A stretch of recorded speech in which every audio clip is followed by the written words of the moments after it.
സംസ്ഥാന കൃഷി വകുപ്പിന്റെ പച്ചക്കറി കൃഷി വികസനത്തിന്റെ ഭാഗമായി നടപ്പിലാക്കിയ ഒരു വിപണി ദൃശ്യമാണ് ഇത്.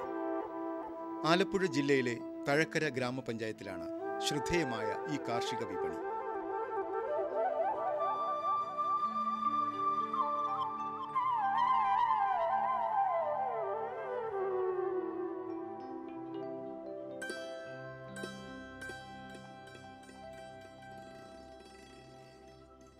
പച്ചക്കറി കൃഷി വികസനം എന്നാൽ വിത്തു മുതൽ വിളവ് വരെയുള്ള ഇടപെടൽ ഉണ്ടാവണമെന്ന സാമാന്യ തത്വമാണ് ഇവിടെ പ്രാവർത്തികമാക്കിയിരിക്കുന്നത്. കൃഷിഭവൻ വഴി പച്ചക്കറി കർഷകർക്ക് വിത്ത്, തൈകൾ, കൃഷിക്കുള്ള സഹായധനം, വായ്പ ലഭ്യമാക്കൽ, പരിശീലനം എന്നിവയ്ക്കു പുറമെ ഉൽപ്പന്നങ്ങൾ ക്ലേശരഹിതമായി ചുറ്റുവട്ടത്തു തന്നെ നല്ല വിലയ്ക്ക് വിൽക്കുവാനുള്ള വിപണി കൂടി സജ്ജമാക്കി കൊടുക്കുകയാണ് സംസ്ഥാന കൃഷി വകുപ്പ്.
$3.39 കോടിയിലധികം വരുന്ന മലയാളികൾക്ക് പ്രതിവർഷം 38.62 ലക്ഷം ടൺ പച്ചക്കറികളാണ് വേണ്ടിവരുന്നത്.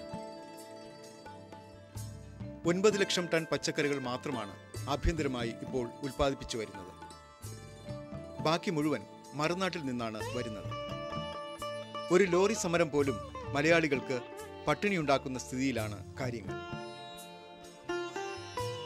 മറുനാട്ടിന്റെ ആശ്രയത്വം സ്വാശ്രയത്വമാക്കുവാൻ ആഭ്യന്തര ഉൽപ്പാദനം കൂടുതലാക്കേണ്ടിയിരിക്കുന്നു. ഏതാണ്ട് 1500 കോടി രൂപയാണ് പ്രതിവർഷം പച്ചക്കറി വിപണികൾ വഴി മറുനാട്ടുകാർ മലയാളികളിൽ നിന്നും കൊണ്ടുപോകുന്നത്.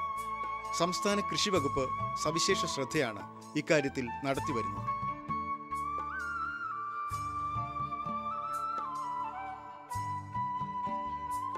പച്ചക്കറി കൃഷി വികസനത്തിനായി ഒട്ടേറെ പദ്ധതികളും പ്രവർത്തനങ്ങളും തുടങ്ങിക്കഴിഞ്ഞിട്ടുണ്ട്. ആത്മ രാഷ്ട്രീയ കൃഷി വികാസ് യോജന, പച്ചക്കറി ക്ലസ്റ്റർ പദ്ധതി, വിവിധ വികസന ഏജൻസികളുടെ പദ്ധതികൾ, പാട്ടകൃഷി പദ്ധതികൾ എന്നിവ നടപ്പിലാക്കിയതോടുകൂടി ആഭ്യന്തര പച്ചക്കറി ഉൽപ്പാദനത്തിൽ ആശാവഹമായ മുന്നേറ്റം ഉണ്ടായി തുടങ്ങിയിട്ടുണ്ട്.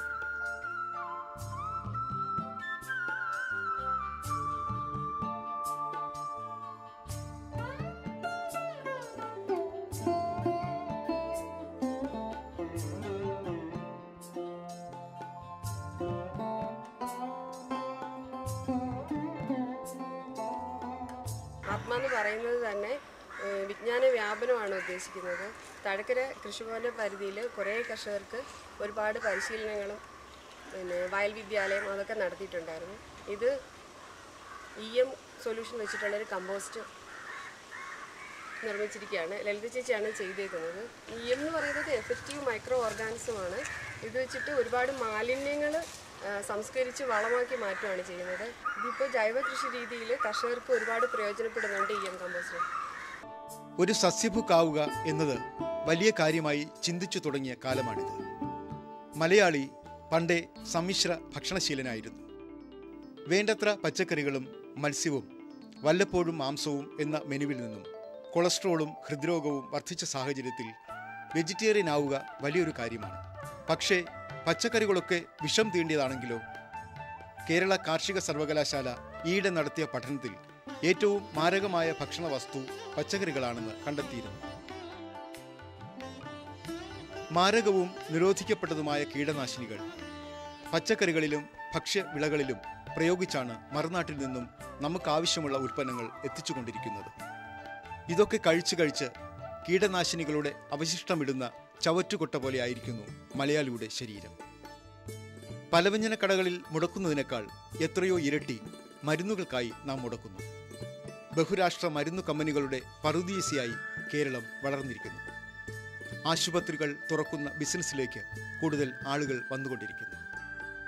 വിഷം തീണ്ടിയ ഭക്ഷണം മലയാളിക്ക് സമ്മാനിച്ചത് മാരകമായ 8 ഇനം ക്യാൻസറുകൾ, വന്ധ്യത, നാഡീരോഗങ്ങൾ, കൊളസ്ട്രോൾ, രക്തസമ്മർദ്ദം, ഹൃദ്രോഗം, കരൾ രോഗങ്ങൾ, വൃക്കകളുടെ തകരാറുകൾ, ആസ്മ, കാഴ്ച തകരാറുകൾ, അലർജി, ചർമ്മരോഗങ്ങൾ, അസ്ഥിരോഗങ്ങൾ, പ്രമേഹം എന്നിവയാണ്. ആരോഗ്യ ഗവേഷണ വിഭാഗത്തിൻ്റെ അമ്പരപ്പിക്കുന്ന കണ്ടെത്തലുകളാണ് ഇവയൊക്കെ. വിഷം തീണ്ടിയ മറുനാടൻ പച്ചക്കറികൾക്ക് പകരം വയ്ക്കാൻ ആഭ്യന്തരമായി ഉൽപ്പാദിപ്പിച്ച സുരക്ഷിത പച്ചക്കറികൾ നമുക്ക് ലഭ്യമാകണം. അതിനായി സംസ്ഥാന കൃഷി വകുപ്പ് അനവധി പദ്ധതികൾ ആവിഷ്കരിച്ചിട്ടുണ്ട്.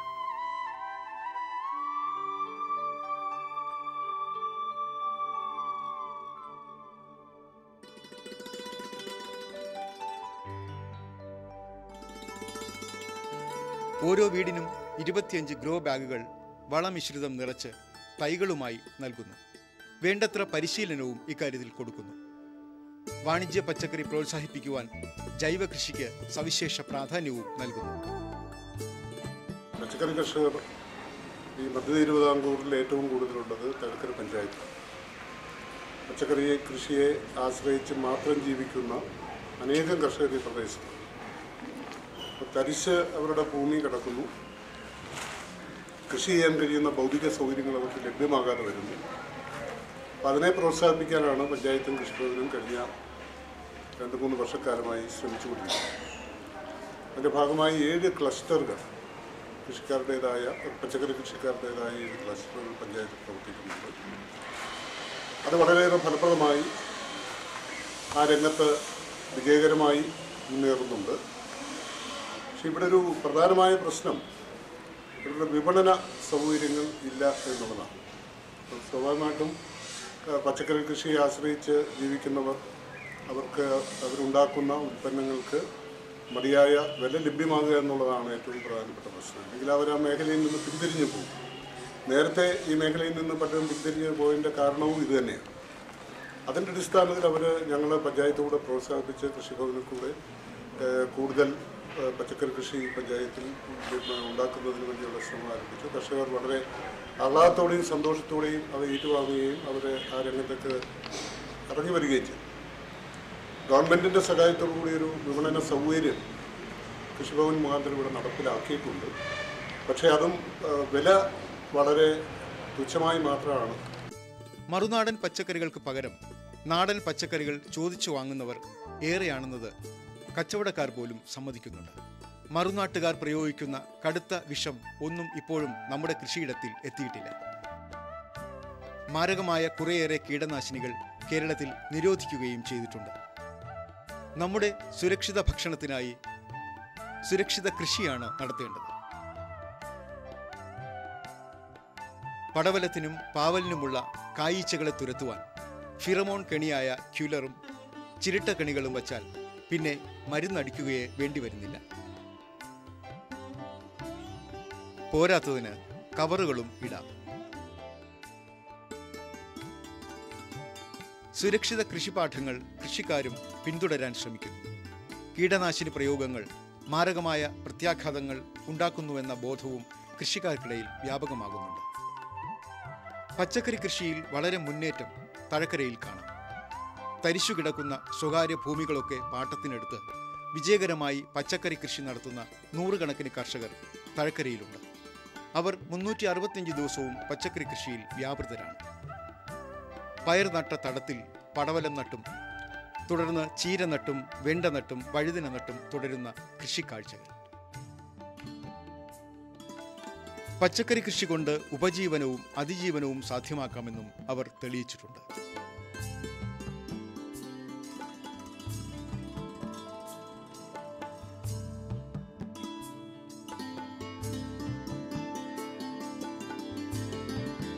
കൃഷിഭവനിൽ നിന്ന് ഞങ്ങൾക്ക് വേണ്ടത്ര ധനസഹായവും എല്ലാവിധ സഹകരണങ്ങളും ഞങ്ങൾ ചെയ്തു തരുന്നുണ്ട്. ഞങ്ങളുടെ കൃഷി ഓഫീസർ ഞങ്ങൾക്ക് വേണ്ട ഞങ്ങളുടെ കൃഷിത്തോട്ടത്തിൽ വന്ന് എല്ലാ കാര്യങ്ങളും പറഞ്ഞു തരും.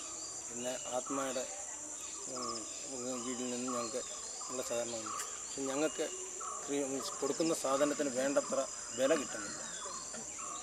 ഞങ്ങൾക്ക് കൃഷിഭവൻ്റെ കീഴിൽ ഞങ്ങൾക്കൊരു ചന്ത അനുവദിച്ചു തന്നു. ആ ചന്തയിൽ കൂടി ഇപ്പം ഞങ്ങൾക്ക് വില കിട്ടുന്നില്ല. അന്യ സംസ്ഥാനങ്ങളിൽ നിന്ന് സാധനങ്ങൾ വരുന്നതുകൊണ്ടാണ് ഞങ്ങൾക്ക് ഇത് കിട്ടാത്തത്. പിന്നെ നെല്ല് സംഭരിക്കുന്ന പോലെ സർക്കാർ പച്ചക്കറിയും സംഭരിക്കുകയാണെങ്കിൽ ഞങ്ങൾക്ക് മതിയായ വിലയും കിട്ടും. കേരളം പച്ചക്കറിയിൽ സ്വയം പര്യാപ്തമാവുകയും ചെയ്യും. ഇത് സമ്പൂർണ്ണമായിട്ടും നമ്മൾ ഈ പറയുന്ന രാസവള പ്രയോഗങ്ങൾ പരമാവധി കുറച്ചും അതിൽ കീടനാശിനികളെ ഒന്നും തന്നെ ഉപയോഗിക്കാത്തൊരു സ്ഥിതിയിലുമാണ്. കൃഷിഭവനിൽ നിന്നുള്ള ജൈവ കീടനാശിനികൾ, ബിവേറിയ തുടങ്ങിയ മരുന്നുകൾ മാത്രമൊക്കെ തളിച്ചാണ് ഇങ്ങനെ നിൽക്കുന്നത്. അതുപോലെ തന്നെ ഈ ഈച്ചക്കണിയുടെ ഉപയോഗം കാരണം കൊണ്ടാണ് ഇപ്പോൾ ശല്യങ്ങളായിട്ട് വളരെ ഒന്നും ഞാൻ കവറിട്ടില്ല. ഇടാത്ത കാരണം ഇതിൽ നിന്നും കുറേ മോചനം എനിക്ക് കണ്ടെത്താൻ കഴിഞ്ഞു. ഇടയ്ക്കൊക്കെ 1, 2, 3, 4 വരുന്നുണ്ട്. ജീവാമൃതം ഉണ്ടാകുന്നത്. ജീവാമൃതം എന്ന് പറയാൻ നമ്മളിപ്പോൾ ഒരു 10 കിലോ പിന്നെ ഗോമൂത്രവും 10 കിലോ പച്ചച്ചാണകവും 1 കിലോ പയറുപൊടിയും 1 കിലോ ശർക്കരയും ഒരു 200 ലിറ്റർ വെള്ളത്തിൽ മിക്സ് ചെയ്ത് അതൊരു 3 ദിവസം കഴിഞ്ഞ ശേഷം ഉപയോഗപ്രദമാണ്. അതാണ് ഇപ്പോൾ ഇതിനെ ഉപയോഗിച്ചുകൊണ്ടിരിക്കുന്നത്. മഴയെ മാത്രം ആശ്രയിച്ച് കൃഷി ചെയ്യുന്നവർ മുതൽ ഏറ്റവും ആധുനിക പ്രിസിഷൻ ഫാമിംഗ് വരെ തഴക്കരയിലുണ്ട്. തുറന്ന കൃത്യത കൃഷിക്ക് കുറേ മെച്ചങ്ങളുണ്ട്. വെള്ളവും വളവും വളരെ കുറച്ചു മതി. നടാനും വിളവെടുക്കാനും മാത്രം ലേബർ വേണ്ടിവരുന്നു.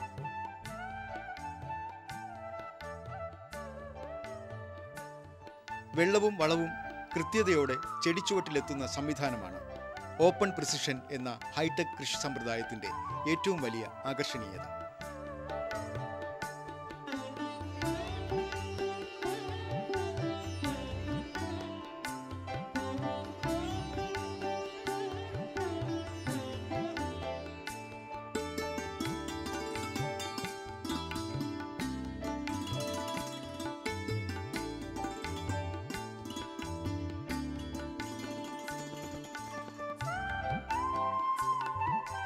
സാധാരണ കൃഷിയുടെ 5 ഇരട്ടിയിലധികം വിളവ് ഉറപ്പായും ലഭിക്കും. കൃഷി വകുപ്പിൽ നിന്നും ഹൈടെക് കൃഷിക്ക് വേണ്ടത്ര സാമ്പത്തിക സഹായവും ലഭിക്കുന്നു. 460 സ്ക്വയർ മീറ്ററിലുള്ള ഒരു ഹൈടെക് ഫാമാണ് എനിക്കുള്ളത്. ഇതിൻ്റെ ക്ലാസ്സിനും ഒക്കെ പോയി അതിനെക്കുറിച്ച് കൂടുതൽ പഠിച്ച് അങ്ങനെയാണ് ഞാനിത് ചെയ്തത്. കഴിഞ്ഞ 3 കൃഷി ഇപ്പം കഴിഞ്ഞു. ആദ്യമൊക്കെ കുറച്ച് പ്രയാസമായിരുന്നു. ഇപ്പോൾ കുഴപ്പമില്ല, നന്നായിട്ട് നടത്തിക്കൊണ്ട് പോകാൻ പറ്റുമെന്നൊരു ആത്മവിശ്വാസം എനിക്കുണ്ട്. ഇപ്പോൾ ഞാനിവിടെ പയറും കുക്കുംബറും വെണ്ടയും ചീരയാണ് നട്ടേക്കുന്നത്. എൻ്റെ ഇവിടുത്തെ പ്രോഡക്ട്സ് വീടുകളിൽ ഇവിടെ എൻ്റെ നാട്ടുകാർ കുറച്ച് പേര് വന്ന് വാങ്ങിക്കും. പിന്നെ ബാക്കിയുള്ളത് മാർക്കറ്റിൽ കൊടുക്കും. വിപണനത്തിനും വേണം പുതുവഴികൾ. സായി പ്രിയ എന്ന വീട്ടമ്മ ഉൽപ്പാദിപ്പിക്കുന്ന പച്ചക്കറികൾ ഭംഗിയായി മാർക്കറ്റിലെത്തിക്കുന്നു. 1 കിലോഗ്രാം 1/2 കിലോഗ്രാം ക്രമത്തിൽ തൂക്കി പാക്കിംഗ് നെറ്റിൽ ആക്കിയാണ് വിൽപ്പന.